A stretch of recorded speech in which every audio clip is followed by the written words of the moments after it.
Di sini tuh benar-benar berasa lagi ada di lembur sendiri. Ada ikan gurame yang best seller, ada ayam goreng dan juga ada gepuk. Asli endul pisan. Sambal daun katel. Aduh, ini mah nikmat. Mas, saya mama.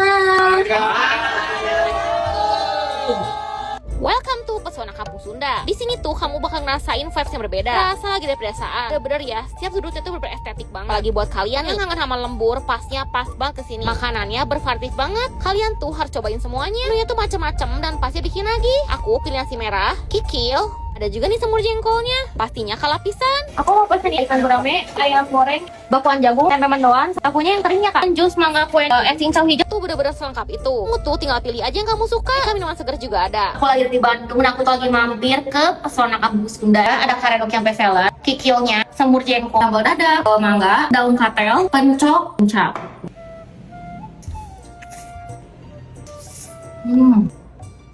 Itu daun katelnya unik banget. Endul bisa. Kalau ke Bandung langsung aja mampir ke Pesona Kampung Sunda. Kangen masakan Sunda dengan suasana pedesaan, Pesona Kampung Sunda, warisan kuliner leluhur. Cobain deh, dijamin lagi.